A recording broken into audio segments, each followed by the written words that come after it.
கர்த்தருடைய நாமம் மகிமைப்படுவதாக. ஆண்டவரும் இரட்சகருமாக இயேசு கிறிஸ்துவின் ஈடு இணையற்ற அவருடைய அன்பின் நாமத்தினாலே உங்கள் யாவருக்கும் என்னுடைய ஸ்தோத்திரத்தையும் என்னுடைய வணக்கத்தையும் உங்களுக்கு தெரிவித்துக் கொள்வதில் மிகுந்த நான் மனமகிழ்ச்சி அடைகிறேன். ஏசாயா தீர்க்கதரிசியின் புத்தகம் 53வது அதிகாரத்தில் என் ஆண்டவர் சொல்லுகிறார், மெய்யாகவே உங்களுடைய பாடுகளை ஏற்றுக்கொண்டு உங்களுடைய துக்கங்களை சுமந்தார் என்று சொல்லப்பட்டிருக்கிறது. பிரியமானவர்களே, இந்த உலகத்தில் வாழ்ந்து கொண்டிருக்கிற ஒவ்வொரு மனிதனுக்கும் பாடுகள் உண்டு, துன்பங்கள் உண்டு, துக்கங்கள் உண்டு, கண்ணீர் உண்டு, கவலைகள் உண்டு. என் ஆண்டவர் எல்லாவற்றையும் அவர் ஏற்றுக்கொண்டார் என்று அவர் சொல்லுகிறார்.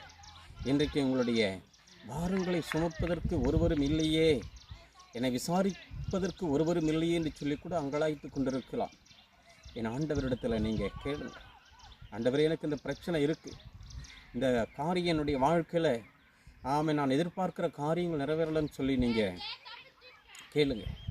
கர்த்தர் உங்களுடைய காரியங்களை அவர் வாக்கிய பண்ணுகிறவராக இருக்கிறார். உங்கள் துக்கங்களை அவர் சுமந்து கொண்டேன் என்று சொல்லுகிறார்.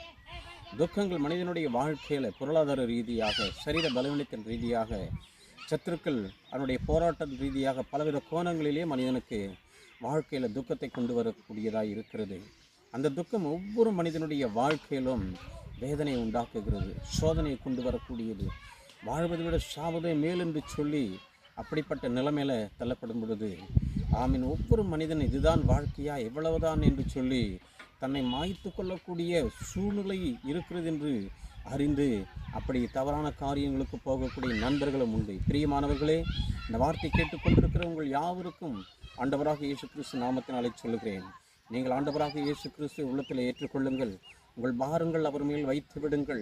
அவர் உங்களை விசாரிக்கிற தேவனாய் இருக்கிறபடினாலே உங்கள் கவலைகள் எல்லாவற்றையும் அவர் மேல் வைத்து உங்கள் பாடுகளை ஏற்றுக்கொண்டார். துக்கங்களை சுமந்து உங்களுடைய வாழ்க்கையில் உங்கள் துக்கங்களை எல்லாவற்றையும் சந்தோஷமாக மாற்றி உங்களை வழிநடத்தவர் போதுமான தெய்வமாய் இருக்கிறார் என்பதை நீங்கள் அறிந்து கொள்ள வேண்டும் என்று சொல்லி இந்த மாலை வேளையில் உங்களுக்கு நான் இதை சொல்லுவதில் மிகுந்த மனமகிழ்ச்சி அடைகிறேன். இதை கேட்டுக்கொண்டிருக்கிற யாராக இருந்தாலும் சரி, அவரை நோக்கி கூப்பிடுங்கள், உங்களை விடுவிப்பார். அவரை நோக்கி கூப்பிடுங்கள், உங்கள் வாழ்க்கையில் பெரிய மாற்றத்தை அவர் தந்து வழி நடத்துவார். கர்த்தர் உங்களை ஆசீர்வதிப்பாராக. God bless you.